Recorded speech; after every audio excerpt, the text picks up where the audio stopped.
Sveiki, mani sauc Ivo Burkevičs, es esmu TV3 ekonomikas žurnālists un sveicu jūs jau kārtējā podkāstā raidieraksta Piķis un ģēveles sērijā, kurā mēs nedaudz nopietnā, nedaudz nenopietnā gaisotnē atskatāmies uz aizvadīto nedēļu. Es sarindoju, manuprāt, nedēļas uzvarētājus, nedēļas zaudētājus un kādu notikumu, kur pāragri vēl pateikt, kas zina, kā tur īsti viss beigās beigsies.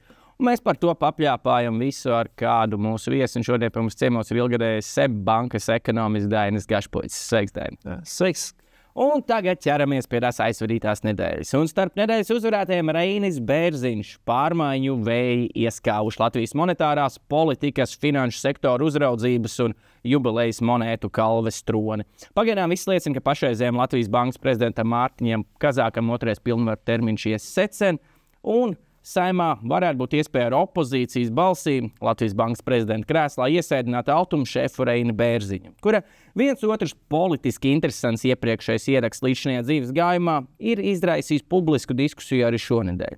Izšķirošais balsojums nākamnedēļ, bet vēl nesakām hop. Latvijas politikā nedēļa mēdz būt ļoti ilgs laiks. Starp nedēļas uzvarētājiem arī apvienotā karaliste un Kipra, kas šonedēļ noslēdz vienošanos par sadarbību cīņā pret organizēto noziedzību un nelegālo Krievijas naudu. Faktiski tā tad Londona un Kipra pret Kremļa galma oligarhu netīro naudu. Teikums, kam droši vien reti kurš noticētu pirms gadiem trim, bet tagad tā ir patiesība. Abas valstis arī vēršas pret Krievijas tā saukto tankuģu ēnu floti naftas transportēšanai. Te kārtējo reizi par vēlu, bet tomēr sankcijas savās birokrātiskajās dzirnās damala arī Eiropas Savienība. Un starp nedēļas uzvarētājiem arī šonedēļ Rail Baltica parlamentāri izmeklētāji. Šī speciāli izveidotā komisija Saimā noslēgusi savu darbu, gala ziņojums pieņemts, un man kā sākotnējiem skeptiķiem jāsaka, esmu patīkami pārsteigts. Jā, gala ziņojumā koalīcijas pārstāvji atturējās, jā, bija arī kašķi, bet kopumā šī ir viena no retajām šādām parlamentārajām izmeklēšanām, kur deputāti nevis pavadīja laiku politiskie lokomotīvā tvaika nolaišanā, bet gan tiešām precīzi preparēja pētāmā problemātiku. Cepurinost izrādās, ka var arī tā. Starp nedēļas zaudētājiem un par Rail Baltica runājot. Būvdarbus Latvijā organizē tā sauktais Nacionālais ieviesējs, Eiropas dzelzceļa līnijas, un viņiem šonedēļ atklājās tāds iepirkumiņš un līgumiņš, ka man būs ļoti grūti tikt līdz galam bez pīkstuļiem. Redzēt kaprīzajiem kungiem un dekadentajām dāmām savaidzējās ne jau kuru katru dienesta braucamo, bet tādu ar ekstravagantām ekstrām, ventilējumus priekšējos sēdekļus, automātisku 3-zonu klimata kontroli, informācijas projekciju uz priekšējā stikla un vēl visu ko. Satiksmes ministrija, starp citu, jau ir uzdevusi, vai vismaz aicinājusi šo līgumu laust, un abstrahēsimies pat no tā, vai gadījumā tas viss iepirkums nebija jau sākotnēji būvēts ar kādu konkrētu vēlamu rezultātu prātā, bet, Eirolīnija dzelzceļnieki, jūs par publisko naudu šito darāt. Laikā, kad mēs it kā skaitām katru eiro šajā daudz miljārdu jau tā diskreditētajā, disfunkcionālajā projektā. Kauns, ko lai pasaka? Starp nedēļas zaudētājiem arī igauņi, kuriem cēla mērķa labad, jeb drošības vārdā, vajadzēs sako zobus un pieciest lielākus nodokļus. Turienes parlaments pieņēma likumu, kas paredz PVN celt no 22 līdz 24%, iedzīvotāju ienākumu nodokli no 20 līdz 22%. Vēl arī atsevišķi bonus biznesam. Būs interesanti pavērot, kā pie mūsu ziemeļu kaimiņiem tas izpaudīsies attiecībā uz viņu ekonomiku, kura jau tā pēdējos gados tur nesokas diezko labi. Un starp nedēļas zaudētājiem un paturpinot par ziemeļu valstīm mūsu pārtiks un veterinārais dienests aicinās uzņēmumu Valio piena zīmolam Alma vairs neizmantot saukli tīrs piens, jo tas varētu būt patērētājus maldinoši. Tā sāls ir tajā, ka marķējuma informācija nedarīs likt patērētājiem domāt, ka pārtiks produktam ir kādas īpašas pazīmes, lai gan faktiski tās piemīt visām līdzīgām precēm. Detaļās loģiski, bet, protams, virspusē tas izskanējis, ka Alma maldina patērētājus ar saukli tīrs piens. Būs nedaudz mārketingam darbs. Un kas zina, kā tas beigās beigsies, un atkal jāparunā par Eiropas ekonomiku. Centrālajie banķieri Frankfurtē šonedēļ lēma kārtējo reizi samazināt savas inflāciju un tautsaimniecības lāpējošās procentu likmes, faktiski gan turpinot palānām ļarpatot turpat nopakaļ tirgus gaidām. Ar procentu likmēm ir kā ar antibiotikām. Kurs jātrāpa precīzi, par mazu slimību, jeb inflāciju neuzvarēsi, pārdozēsi, ir risks nokaut pacientu un šajā situācijā ar pacientu eirozonas ekonomiku. Un ko mēs redzam? Francijā budžeta un politiskā krīze, šaize Vācijas ekonomikā un iekšpolitikā, Eirozonas investoriem zemākais pārliecības līmenis pēdējo 13 mēnešu laikā. Pacienti šobrīd diezgan skaļi vaida, bet tas tā par aizvadīto nedēļu. Dainis, sveiks vēlreiz. Kā tev piekdienā, 13. esi bez kādiem starpgadījumiem izticis? Par laimi, jā. Bet šķiet, ka vairums jau sāk nedaudz gatavoties jau Ziemassvētkiem. Diena vēl nav galā, tāpēc. Jā, bet, teiksim, rīt jau ir darba diena vairumam. Līdz ar to mēs, zinām, mērā vēl gatavojamies vēl pabeigt galvenos darbus, jā. Mums Andris Bits šodien šeit teica, ka 6 darbdienas tā īsumā vispār vajadzētu būt, lai tur nākotnē mums mazāk jāstrādā tur. Dažkārt darba devēja konfederācija, kā es viņus dažkārt patinsinu, ka nepatīk viņiem, ka viņi sauc par vergturiem, bet varbūt kaut kā dažkārt tā komunikācija sanāk tāda, ka ideāli vēl pa 6. dienu varētu nemaksāt arī un turpināt kaut kādā tādā veidā strādāt. Bet tā doma jau nav gluži nepareiza. Tajā ziņā, ka, ja mēs gribam tos ekonomiskos labumus, mums tā ideja ir tāda, ka mums nedaudz vēl tās pūles ir jāieliek tajā procesā.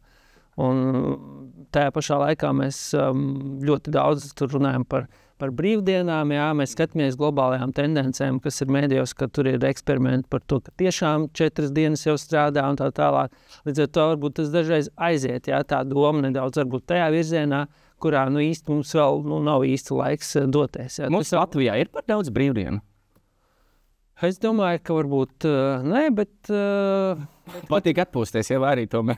Bet katrā ziņā varbūt tāds vispārējs fokus sabiedrībā un tādos uzstādījumos tieši uz tādu ekonomisko virzienu. Viņš būtu varbūt ieliekams vēl, pie tā būtu jāpiestrādā, jā, jo tam politiskajam sauklim, ka mēs par maz runājam, kā pelnīt, varbūt man īsti nepatīk, ka tas tieši politiski kā tāds, bet ir tajā virzienā, ka mums tomēr eksports ir jātīsta, mēs daudz kur par produktivitāti joprojām.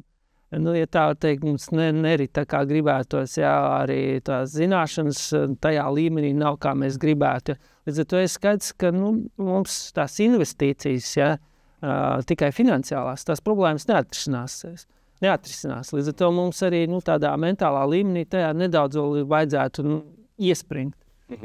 4 vai 6 dienas droši vien neizšķir to, kas galu beigās ir tas gala produkts ražīgumā, produktivitātē, saucam to, kā gribam. Skaidrs, ka tur tās 4 dienas man ir vienmēr mulsinājuši personīgi, jo tas vairāk tāda, birojinieku variants, kur pasaka, mēs te 4 dienās izdarīsim to, ko 5. Bišķiņ cita situācija ir fabrikā pie līnijām un vispārējā, tāpēc tas ir tāds stāsts par zilajām un baltiem apaklītēm, kā mēs teikt. Tiesa, un arī es teiktu, ka ir jau pietiekami daudz iestāžu, kur de facto jau tas ir notiek. Ja? Tīpaši tām, tur, kur ļoti daudz ir šis attālinātais darbs, ja? Kur zināmā mērā izkontrolēt, ko cilvēks dara, viņš saplāno, un bieži vien tas arī ir tāds ļoti nosacīts, ja? Kur vairāk fokusējās uz izdarīto nekā varbūt uz darbu laiku kā tādu. Līdz ar to, tas, kā cilvēki paši plāno, tajā virzienā mēs kaut kur jau esam, atsevišķās nozarēs jau esam nonākuši. Tu pats vairāk uz piekritais darbam klātienē vai attālināt? Es klātienē. Es nespēju, teiksim tā, sakoncentrēties mājās. Man pilnīgi tas viss izstiepjās gan laikā, gan arī piepūlē, ka es darbā, teiksim, jūtos daudz motivētāks un tieši tam savam darba uzdevumam, jā. Man arī varbūt īsumā kaut kādas tādas problēmas parādās tajos. Labi, man tā darba specifika reti, kad vispār atļauj tādu iespēju strādāt no mājām, bet kad varbūt tādas iespējas parādās, es pats esmu piefiksējis, ka īsumā varbūt labāk ir aizbrauc uz darbu, izdara darbu, brauc atpakaļ, nevis to sēdēšanu mājās, kuras varbūt jāaiziet vēl vienu desmaizi uztaisīt, varbūt vēl tikai viens YouTube video jānoskatās, varbūt vēl tikai šits, un beigās saprot, ka tas laika izpratnē izstiepjās uz visu dienu beigās, lai gan to varēja varbūt izdarīt mazākā laikā. Jā, bet tāpēc arī mēs redzam, ka, piemēram, mājasē tas ir izteiktāk, bet tas spiediens atgriezties pie tā, kas bija pirms Covid, šobrīd ir diezgan spēcīgs. Ja? Jautājums, visticāk mēs tur nenonāksim atpakaļ, bet katrā ziņā šobrīd ir šajā virzienā diezgan spēcīgs Eiropā. Es saprotu arī, ja skatās īstenībā pasaulē un skatos finanšu sektorā bankās ļoti atšķirīgas pieejas. Ja? Ir gan tāds, ir īpaši Amerikā, kad tagad spiediens, ka jānāk uz darbu. Cietā līnija. Un ir tā, kur jau sāk kur piedāvā dažādas variantas. Ja? Tur 2 ofisā un 3 mājā, vai 3 ofisā un 2 mājā. Teiksim, tur jau sāk variēt.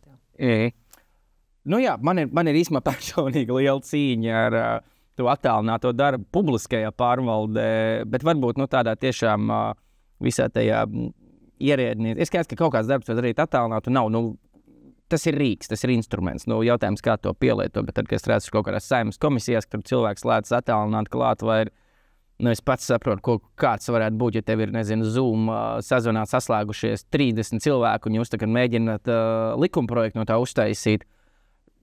Kaut kas tur nešķiet līdz galam efektīvs.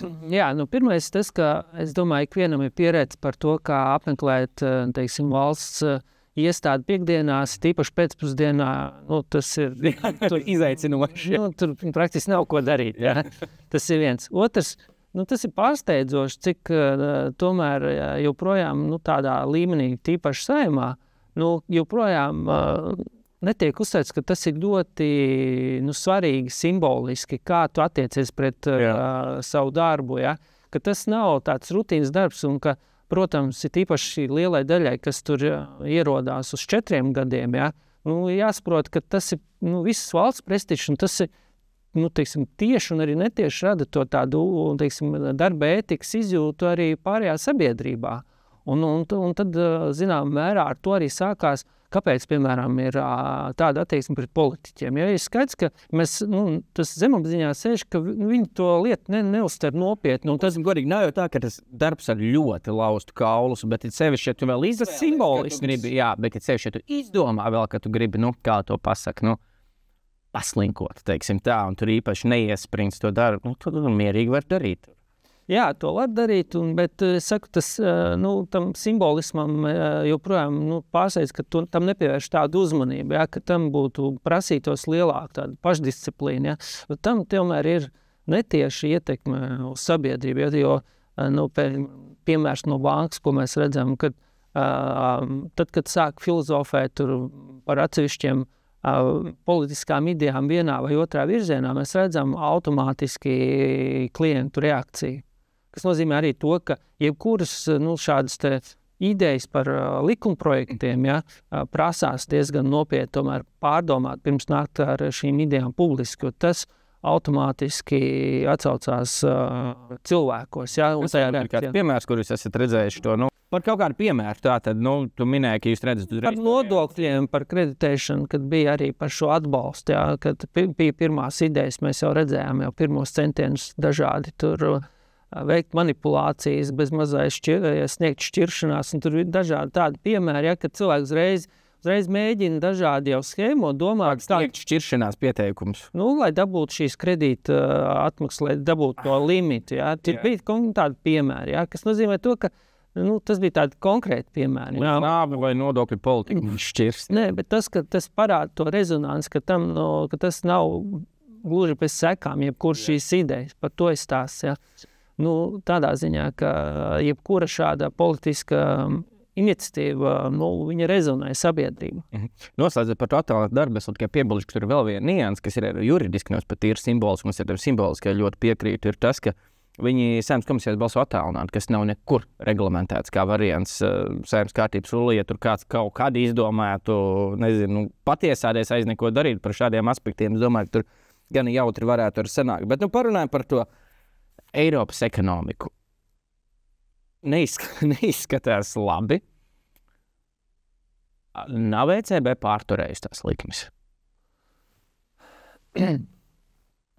Pirmais un pats būtiskākais ir tas, kas jau bija sākotnēji, arī var teikt, pati ECB teica, ka viņu uzdevums primārais ir inflācija. Viņiem īstenībā vienīgais. Jā, līdz ar to arī apkarot inflāciju pēc savas būtības nevar būt bez sekām, un savā ziņā tāds jau ir tas mērķis jābremzē ekonomika, lai bremzētu šo inflācijas spiedienu. Un ir skaidrs, ka tīpaši skatoties arī vēsturē, bija jau tās tēzes, kad visi gaidīja zinām pat lielāku krīzi, ka tas reti, kad ir praktiski nekad nav izdevies bez problēmām ekonomikā. Līdz ar to pašreizējā tāda sabremzēšanās tika uzskatīts nosacīt par tādu, nesauksim to par veiksmi stāstu, bet par tādu labu iznākumu, kad ekonomika ir sabremzēta, inflācija krītās, bet mēs neesam nonākuši nekādā krīzē. Cita problēma ir šīs struktūrālās problēmas, kādēļ arī tās perspektīvas ir vājas. Un te jau ir tas konteksts atkal, kur mēs nevaram skatīties ECB politiku vai jebkur politika atraut no tā arī, to, ko mēs redzējām šiem straujās inflācijas iemesliem. Tos jau ECB nespēja risināt, tāpat kā nespēja risināt un rada šobrīd problēmas, mēs joprojām nespējam risināt šīs augstās enerģijas cenas. Tas rada šīs problēmas ar konkurētspēju, kas ir arī viens no faktoriem, kādēļ, piemēram, mums daudzas cenas šeit ir augstāks nekā Eiropā vai kaut vai te pārtikas kontekstā mēs runājam.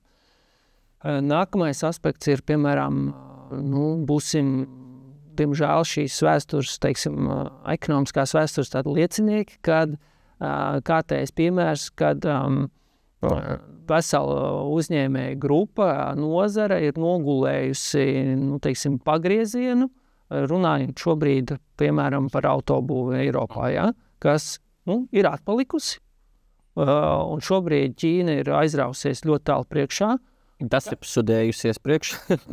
Jā, bet vienalga. Bet tas iznākumu nemainīja? Tehnoloģijas attīstībā jau, kā arī saka, kā arī tam pašam Volkswagenam, tās perspektīvas nav rožanas, bet tā finansiālās iespējas joprojām ir pietiekams, lai viņi, šobrīd nebūtu pārāk pesimistiski, citiem vārdiem sakot, ir jāinvestēt šajās tehnoloģijās, investēt, neinvestēt, tā ir, protams, katru uzņēmumu, tāda varbūt izšķiršanās, bet ir skaidrs, ka arī Eiropa kopumā daudz lietas nav spējusi atrisināt, ko mēs joprojām runājam, arī tajā kontekstā, kad Eiropā nav šo lielo konglomerātu, lielo uzņēmumu, triljonu uzņēmumu,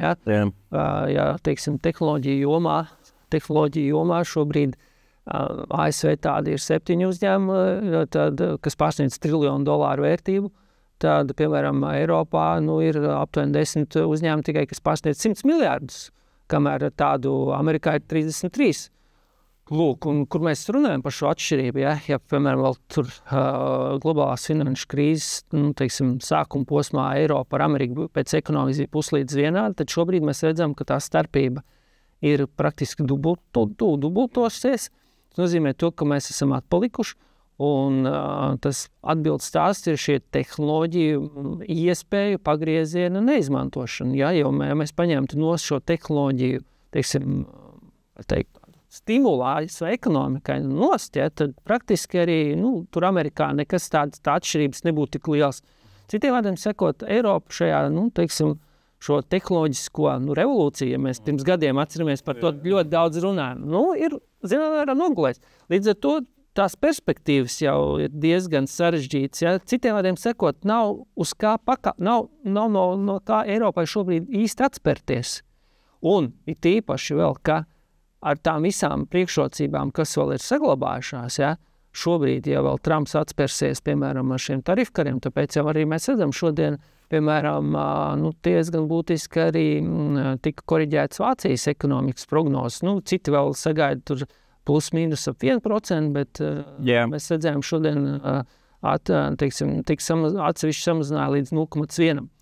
Tā stagnācija ir, un šīs visas lietas īsti nevar atrisināt tikai pazeminot naudas cenu. Jā, protams, tas būs brīvāk, investīcijas plūdīs, kaut kur patēriņš atdzīvosies, mēs kaut kādu aktivitāti uzdzīsim, Un kur ir atkal stāsts par to, ka tā pati Vācija joprojām ar nespēju ir sapinusies meistarībā, pirmām kārtām iepriekš ar šīm enerģijas cenām aiztaisot šīs atomelektrostacijas, gan arī šobrīd nespējot palielināt, publiskās investīcijas dēļ šiem te deficīta rāmjiem, tas atkal ir stāsts par to, ka cieši pati Vācija, cieši Eiropa, no tādas nedaudz, varbūt, pārmērīgas fiskālās stingrības. Vai salīdzinot tiem atgriežoties pie tās naudas cenas un monetārās politikas, vai nav situācija par tiem vēstures lieciniekiem, ka īstenībā mēs pat labāk to augsto procentu likmi eksperimentu taisam,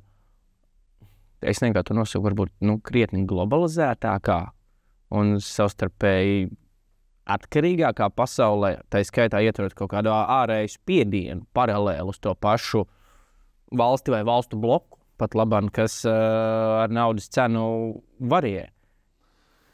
Redzi, te jau arī, teiksim, ja centrālā banka, es teiktu, protams, kaut kādā mērā mums jāņem globālais konteksts. Praktiski jebkurā jomā šobrīd viss jāskatās ar šo globālo prizmu. Bet, centrālajai bankai, ir arī skaidrs, ka šī augstā inflācija rada daudz plašāku šo negatīvā, ietekmi. Līdz ar to, katrā ziņā arī, tas, ko mēs redzējām, varbūt un redzam joprojām šobrīd, kur ir varbūt tās nianses un atšķirības starp šīm iepriekšējām krīzēm.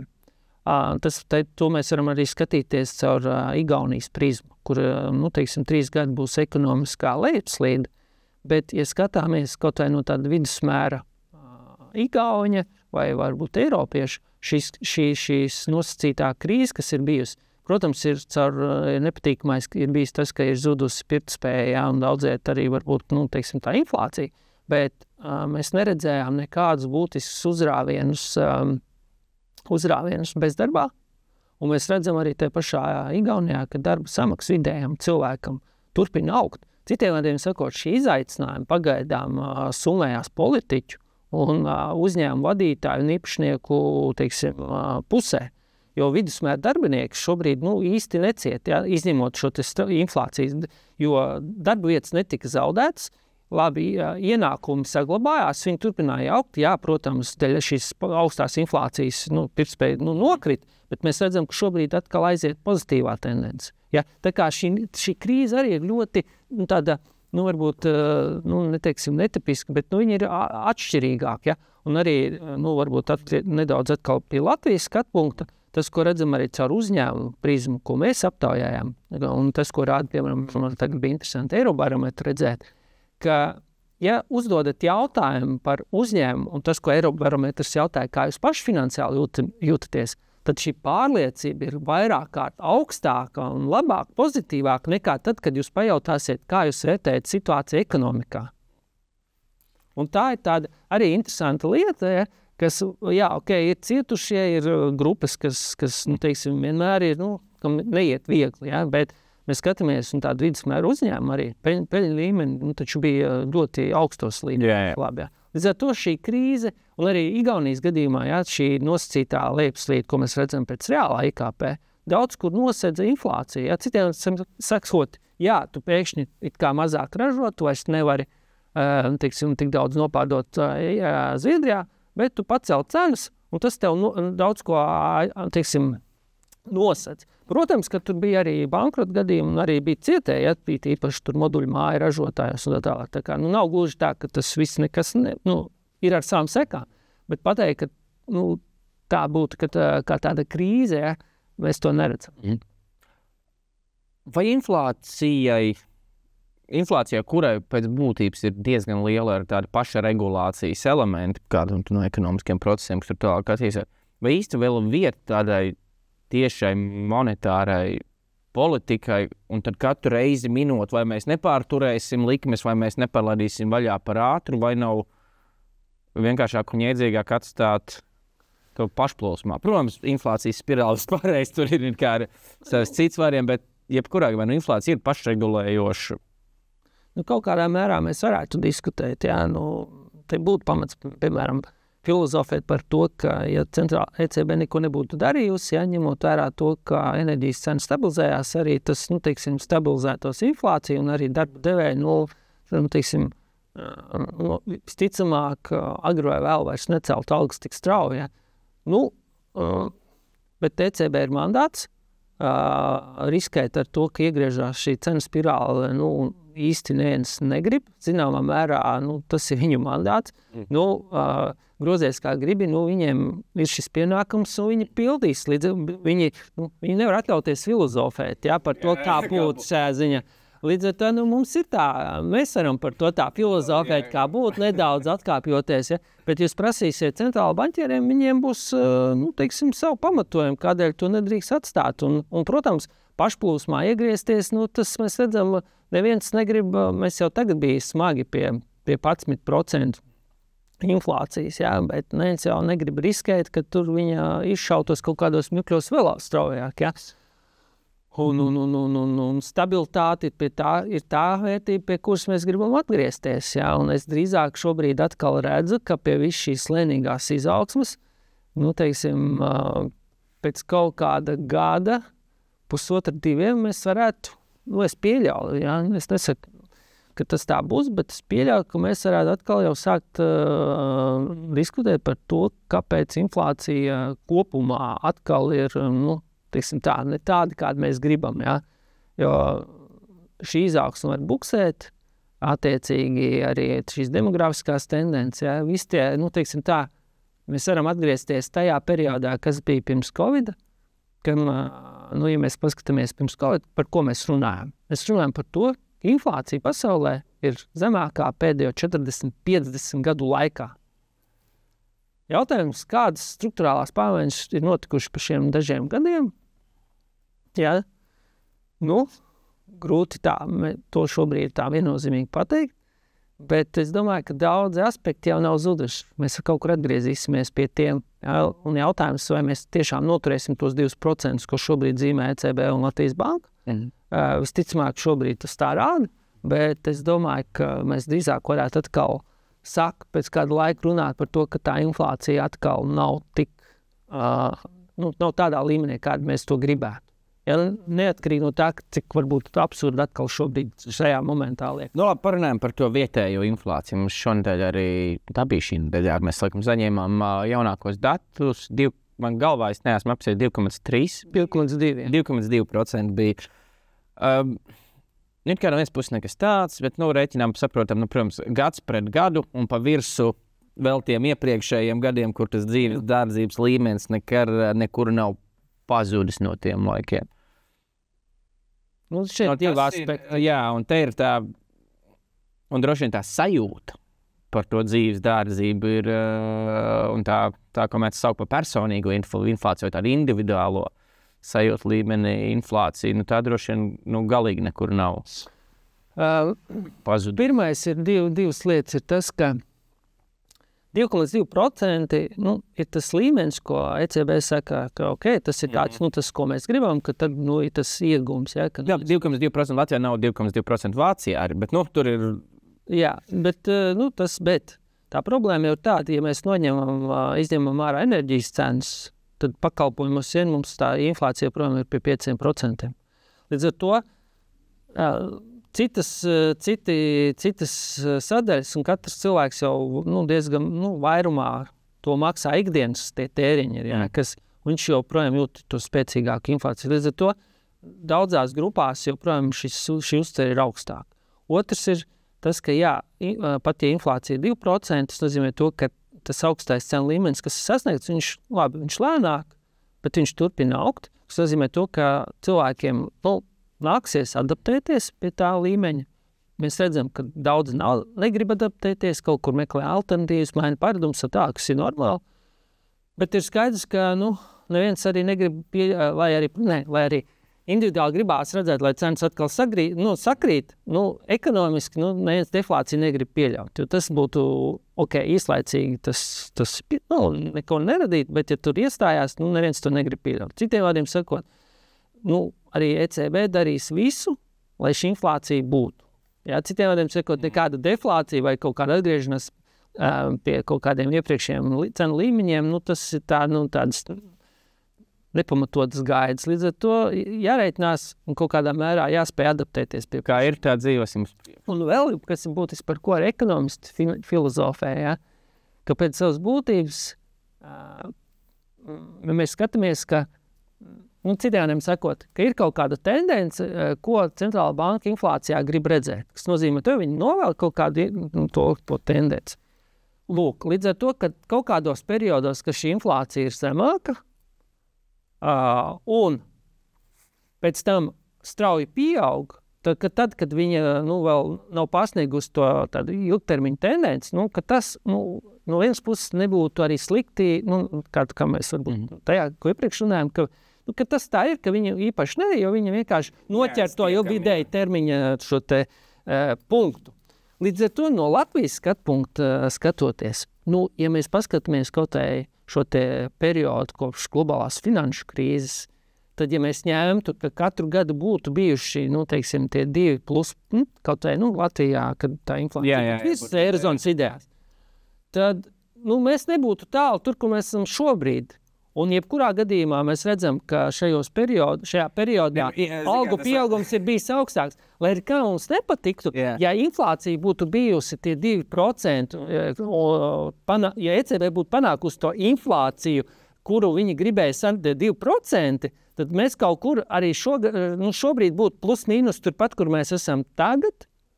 Bet jautājums ir droši vien par to vardi, kas par to šoku, jā, ka tas vardi to nav uzsildi vai iemet vardošā ūdeni. Jā, es saku, bet vienkārši tas, ka mēs, ja tas būtu bijis kā būtu un inflācija būtu attīstīta, mēs nebūtu tālu no pašreizējiem, citiem vārdiem sakot. Tas ir tādas filozofija no ekonomistiem, kā tas būtu. Bet, protams, tā ir tā problēma, ka cilvēkiem tas šoks nepatīk un straujas pārmaiņas, tas ir tas nepatīkamākais, jā. Pieņemot, ka nekādas dramatiskas izmaiņas attiecībā uz to, ka tas dzīves līmenis tāds, kāds plus mīnus ir tāds saglabāsies. Kāpēc deflācija ir slikta? Jo es varbūt cilvēks vienkārši dzirdu deflāciju. Cenas krīt. Kur problēma? Kāpēc deflācija ir slikta? Jo arī inflācijas gadījumā ne jau viss ir zaudētāji.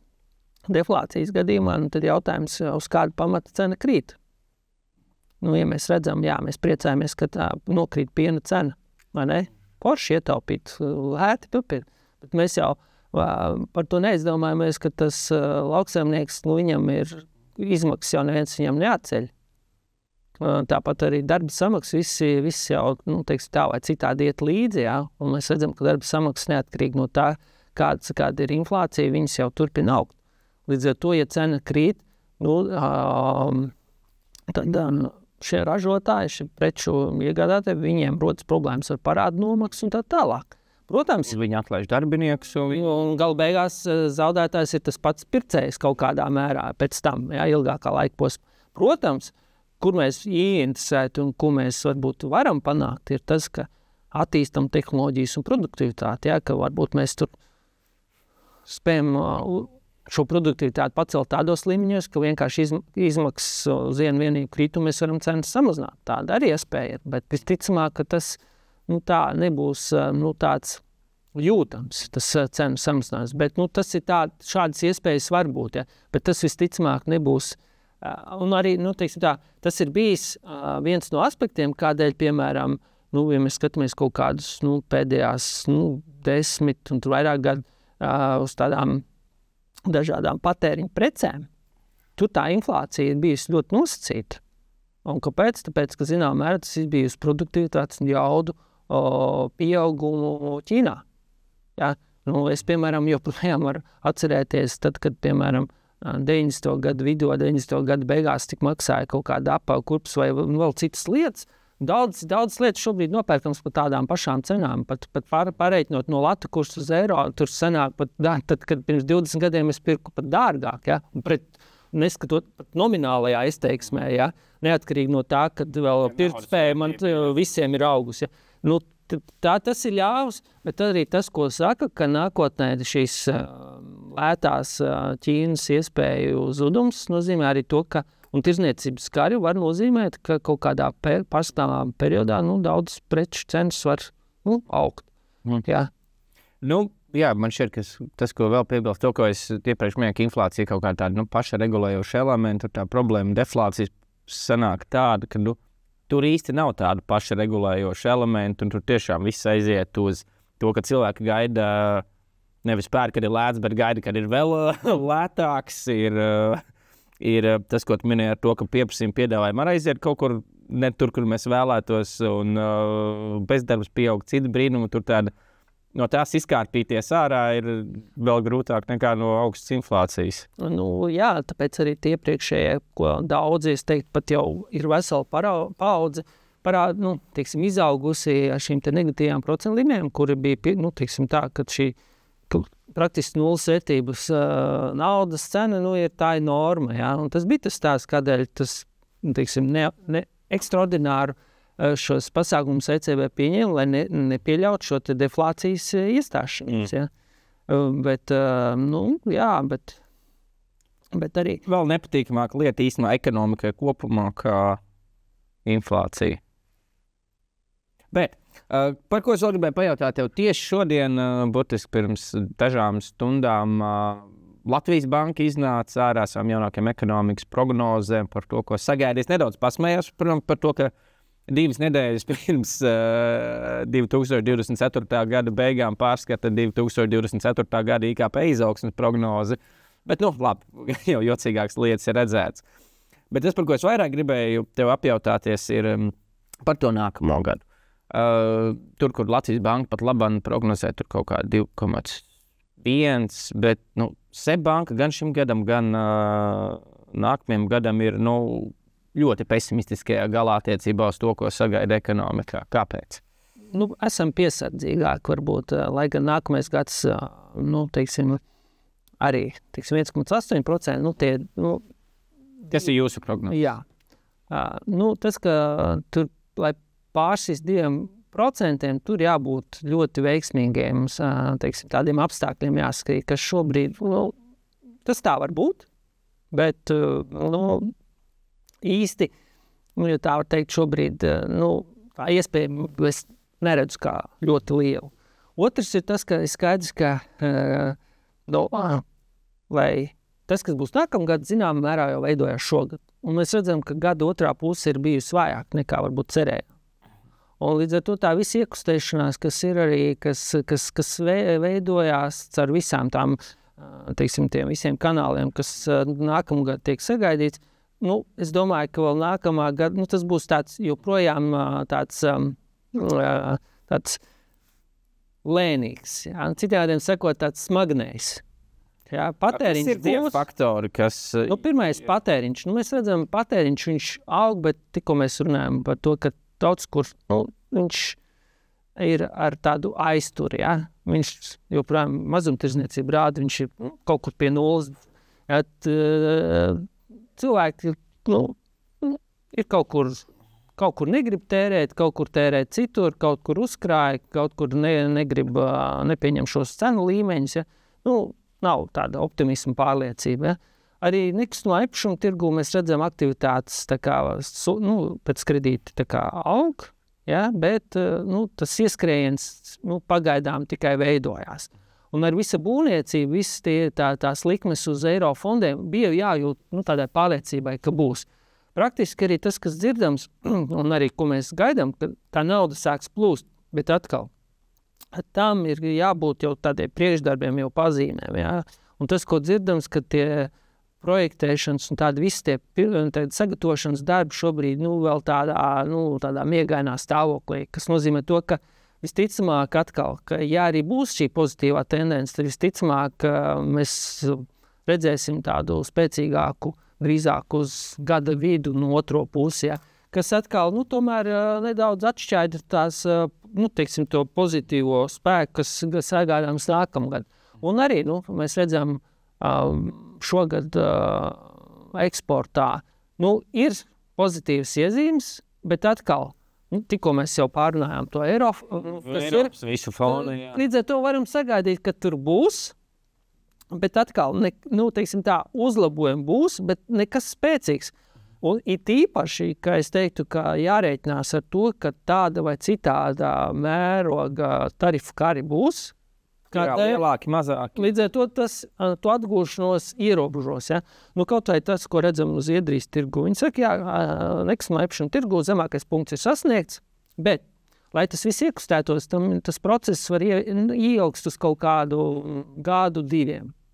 Līdz ar to tas viss, kas būs, būs labāk, vienmērīgāk nekā šogad, bet mēs redzam, ka joprojām ir negatīvās tendences. Tā pašā tranzīts Tur tikai viss turpinās. Tur ir. Es domāju, lēnāk nekā gaidīts, bet turpinās griezt skrūves tiem, kas sadarbojās ar Krieviju. Otrs, es domāju, ka mums vēl būs nervus kutinošas situācijas attiecībā ar Ukrainas karu. Cik lielā mērā un kādā aspektā to, tas, domāju, tur varbūt neizvērsīsim, bet domāju, ka tur ar visu Trumpa, teiksim, šo te manipulatīvo raksturu un neprognozējumību, tur, es domāju, mēs kā reģionam, jo, nevar, teiksim tā, par šīm te runām par potenciālo kara beigām un mieru, mums jāredz arī to, ka, piemēram, ko saka NATO vadītājs, ja, ka tās kara iespējamība ir, tad ir tāda ļoti pretrunīga, ja, un mums tas jāņem vērā. Tas sentiments nebūs nomācīts, bet viņš nedaudz tomēr dzēsēs. Ja? Tam būs dzēsējoši ietekmi arī tam visam procesam, kur mēs sagaidām, teiksim, tam spēkam, kas nākamgad būs bišķiņ lielāks.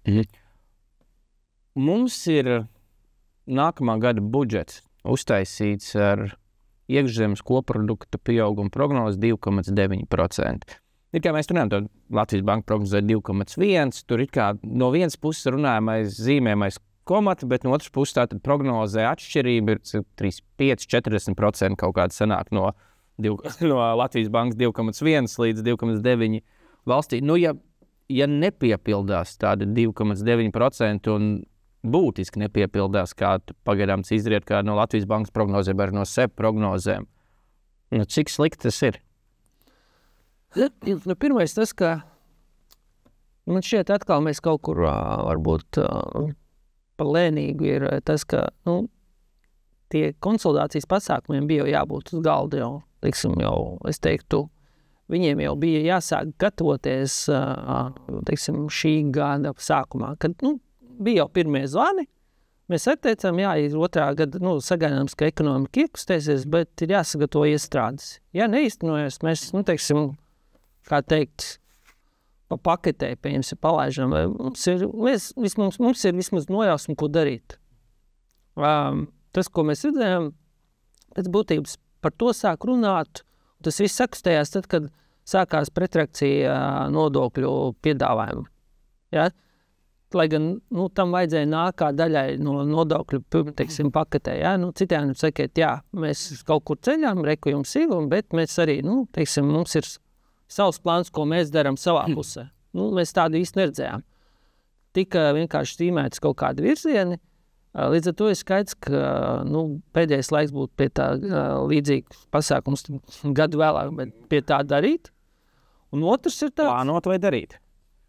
Nē, jāsagatavo, pirmais ir tas, ka ir jau jādara, jo ir jau kaut kāds tas apjoms, kur jau nepiepildās, kur jau vajag piegrozt. Un tas patiešām vēl nepiepildīsies, tas nozīmē to, ka tas jau pārsniedz to, kad ir jābūt jau vairāk pakāpēm. Citiem sakot, nav uzreiz, kā teikt, jācērt viss, bet katrā ziņā, ir, protams, pirmais solis ir jāizrams, tas nav izdarīts un tam bija jāizdara, bet jābūt arī turpmākiem, vairākām gradācijām, respektīvi, cik tad, kur pēc tā lūkoties otrs. Es domāju, ka, ja mēs varētu uzlikt kaut kādus dažus centus uz kaut kādām likmēm, es teiktu, ka vismaz tuvāko saturšanas tas netiks apstiprināts un visticamāk tiks noliegts, bet par to, ka mēs atgriezīsimies uz rudens pusi par to, ka varētu pieaugt PVNs, kurš tagad tika noairēts. Es uz to liktu, jo mēs no tā vaļā netiksim īpaši, kā mūsu, teiksim, ASV topošais prezidents partneris jau norāda, ka mums tur jau, cik tur viņš, man liekas, pa 6% runātā. Tas, protams, visticamāk nē, bet katrā ziņā es domāju, ka mums šajā virzienā nāksies vēl vairāk novirzīt. Un tas, protams, neatcels prasības no citām. Proti pārfiltrēt varbūt, ja tās prognozes būtiski sāk neizpildīties, kas pat labam vismaz atbilstoši pašreizējām prognozēm izskatās, ka varētu būt, tad pēc būtības ir divi varianti, vai taisīt vaļā budžetu un griezt izdevumus, vai domāt kādus straujus ceļus, kā gūt papildu ieņēmumus, kas ir nodokļi. Jā, redziet, tas saka, tas ir strauji, un visticamāk, ka tas ir, ņemot vērā to, ka mums grūti ar to iet, tad visticamāk, ka tas ir reālākais, jā, kad vairs nav variantu, tad mēs griežam tur visu, jā. Šeit varēja, darīt to pakāpeniskāk, kas būtu optimālāk, bet, te mēs, jāsaprot, ka politiķiem ir savs redzējums, savas iespējas, un, protams, no malas varbūt vieglāk ir to komentēt, ja. Bet ir skaidrs, ka vieglāk tomēr ir kaut kādas lietas darīt pa soļa.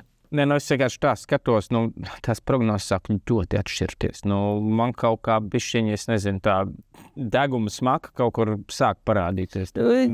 Bet tajā pašā laikā es gribētu teikt, ka arī varbūt nevajag pārmērīgi aiziet tajā, dzīves specifiskā. Jā, jo tas arī parāda, lai arī kā mēs to zīmētu, un tie riski ir, un tas noskaņojums varētu būt ne tas optimistiskākais kopumā. Tās tendences ir, ka jebkurā gadījumā mēs redzam, cilvēki patērē, es domāju, eksports būs, tā nauda, kas ir no Eirofondiem, viņi jāprot tikai noformēt, un viņi jāpalaiž ekonomikā, ja? Tas, ka tur mēs atkal, kas bija ar Stradiņu to korpusu, ka mums 100 miljonu, un mums īsti, nauda ir, bet nevaram panākt. Tas ir, nedaudz absurds, bet tie 1,5 miljārdi, kas ir iezīmēti budžetā, viņiem ir jāiepnāk, jā. Līdz ar to kaut kādas lietas ritēs neatkarīgi no tā, kur mēs varbūt, būsim tādi, varbūt, nospiestāki, jā. Tāpēc pārāk pesimistiskos toņos es to nezīmētu, jā, un ir skaidrs, ka, kā teikt, ir kaut kādas tendences, kas iet savu gaitu. Par tiem publiskajiem tēriņiem vēl parunājot, kā tev tas Eiropas dzelzceļa līnija automašīnu iepirkums stāsts? Kaut vai no tāda, nezinu, publiskā signāla viedokļa? Tas ir arī, nedaudz varbūt tāds... tas, ko mēs sākām par šo pašdisciplīnu. Tāds viens piemērs. Es strādāju ārvalstu, 90. gadu beigās, kad laiciņi strādāju ārvalstu vēstniecībā šeit Latvijā, un par ko bija stāsts. Un tad jau tā bija, tā ir viena no, tad bija un tagad ir viena no bagātākajām Eiropas valstīm, un tur jau tad, kā teikt, viņa atalgojums bija, vienkārši tas bija kaut kas tāds, neaptverams. Man likās tā esmu bagāti. Bet ar to visu viņiem bija ieviesta kārtība, ka privātai lietošanai kopēšana bija par maksu. Citādiem sakot, cilvēks aizgāja nokopēja, viņš veselā, tādā žurnālā ierakstīja, viena kopija, divas. Bet, vēstnieks un vēstnieks, tur konsuls, kam viņi tur rakstīja. Un tur es tā uzvēju tāds, tas bija, dažu latu apmērā. Jā. Bet viņi principiāli to darīja. Vai pie mums to darītu? Nē. Bet te tas stāsts par to, kur ir tā robeža. Piemēram, es redzu arī, ka, piemēram, tajā pašā Zviedru tādā, ārvalstu investoru tajā, vidē. Jā, ja tu vari atļauties, ja tu pelni, tur, pērk labas lietas, ja, tā, lai tas ir. Bet tur kaut kā prot apcirt, tādas nesamērības.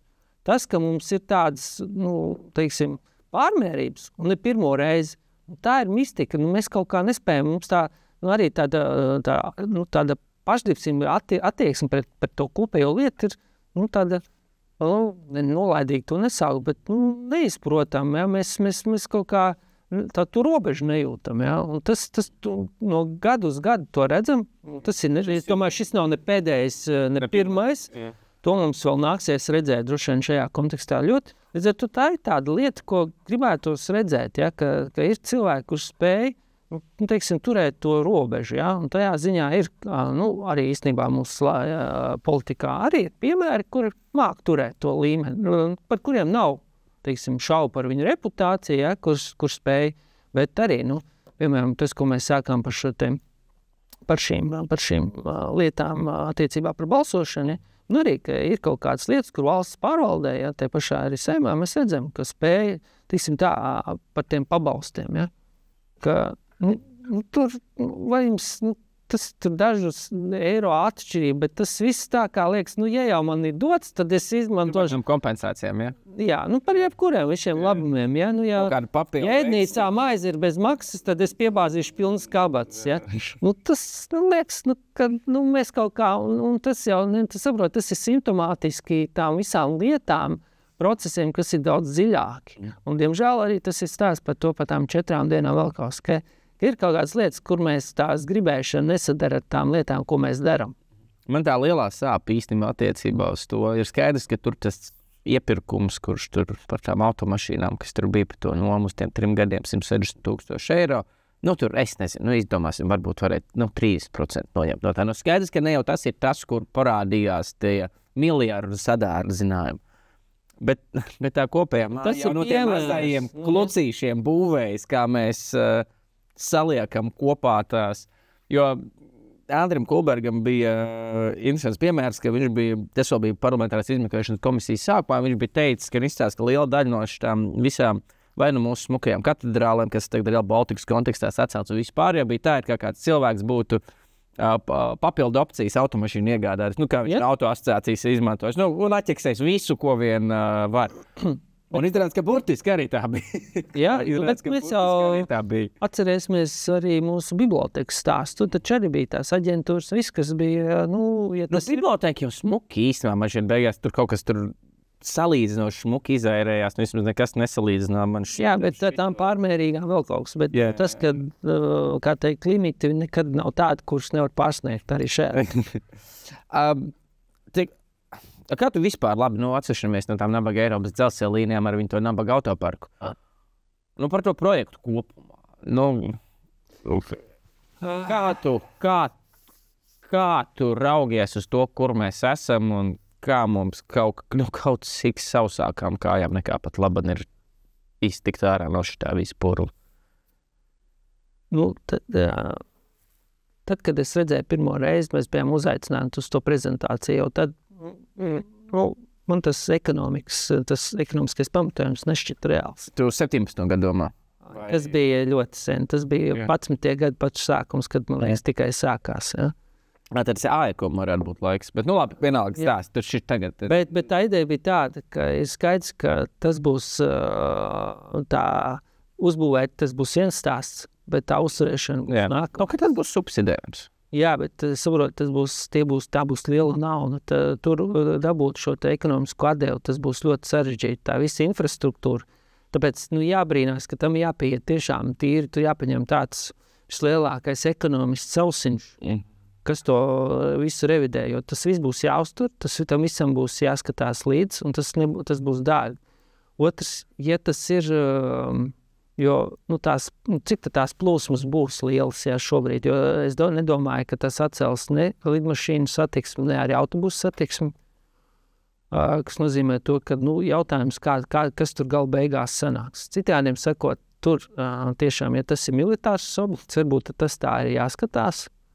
Un godīgi, es teikšu tā, tur būtu, atsevišķi jāiedzinās. Un tad ir jāsaprot, viens ir tas, ka mēs esam tur, ja tā teikt, nosacīti ieberdušies, tad nosacīti, ka, ja tas ir militārais, tad varbūt uz to ir jāliek uzsvaru. Citiem vārdiem sakot, pēc iespējas mazāk domājot par to, cik tas maksās uzturēšanā. Varbūt pat jāsamaksā kaut kur vairāk, bet lai tas pēc tam izmaksātu mazāk. Jā, lai tas sloks uzturēšanā nebūtu. Un tas varētu būt primārais skatījums ar to. Jo ir skaidrs, ka šobrīd to visu pamest mēs nevaram. Ir skaidrs, ka... Ko mēs darām ar to visu, kas mums... Līdz ar to varbūt pat noteiktos virzienos vai pat es pilnīgi pat neizslēdzu to, ka varbūt nav pēdējais mirks kaut kur ieslēgt ar atpagaitu un pat ja kaut kur uzcelts, ieguldīt naudu un to nojaukt, nekā pēc tam domāt, ko ar to darīt, apkalpot un uzturēt. Ja. Bet jācer tas, ka šobrīd, vismaz beidzot pēc tik daudz slepenības, tas ir publiski, ka tas aizies nedaudz racionālākā gultnē, bet ir skaidrs viens, ka tam ir jābūt ar ļoti lielu atklātību un visaugstākajā politiskajā pāraudzībā, lai mēs tur kaut kādā mērā iziet. Jo citādi mēs redzam, ka tas, tas, ko tu iezīmē par šīm mašīnām, draud mūs ievilkt kaut kādā jaunā grāvī, ja? Jo pazūd tas kopskats. Tur droši būs atsevišķi tāds par to ideju, kas sākotnēji tika nopārdot par to sapni. Tas sapnis, kas tika nopārdots ar Rail Baltica, noteikti nebija, ka tu aizbrauks līdz Salaspilī, tad tur kaut kur pārsēdīsies un pēc tam tur kaut kur čakarēsies tālāk. Bet mēs droši esam angļu valodā, kā saka, damage control situācija. Mēs esam tajā, kurā mēs mēģinam kaut kādā veidā vienkārši izvilkties ārā no šitām visām mauzām.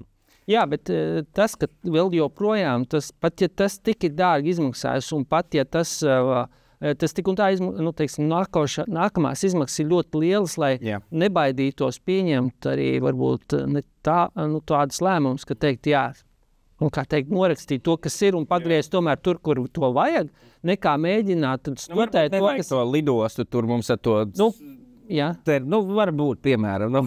Jā, bet tāpēc, kur ir problēma, ir tas, ka skaidrs, ka neviens cilvēks, kas nav tajā procesā iekšā, to visu nevar racionāli novērtēt, un arī no malas, to izsekot nevar. Vai ir cilvēki, kas ir iekšienē, to var, jo vismaz, pēc tā, kas ir no tās komisijas nācis ārā, man šķiet, esmu viss tās sēdes noklausījies.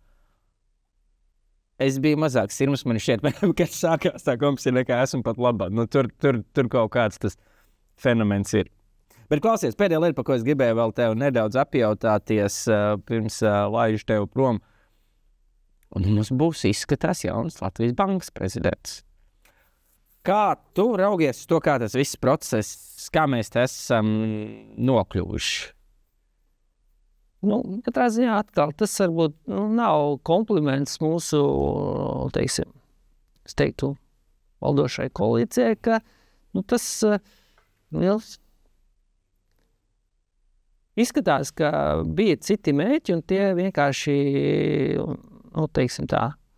izskatās nebija iespējams īstenot, tāpēc tas viss tā tika muļāts, un gala beigās tā ir tā pozīcija, viena no, valsts tādām top pozīcijām, kur prasītos nedaudz atklātāka, un kas ir būtiski saulaicīgāka politiskā diskusija. Tas, ka tur tas īsti nebūtu arī jāpārvērš par publisko diskusiju, kā, piemēram, tur televīzijā runāt, ka tur par lietām, kur mēs atkal aizējam kaut kādos neceļos par to, kur pēc mazā Latvijas bankas vadītām jākļūst par vēl vienu ministru un jāiesaistās, un vēl viss šīs kaut kādas lietas, kur nav viņa mandāts, bet, kaut vai tādā profesionāļa un politiķi, tādā atklātākā, tirgu tam jābūt, ka tiek izlikts kārtas, tās preces nedaudz saulaicīgāk, kur mēs varam, nedaudz varbūt pat mums varbūt neļauj iesaistīt, bet mēs dzirdam vismaz argumentus, Šobrīd, tas ir, un arī, mēs esam dzirdējuši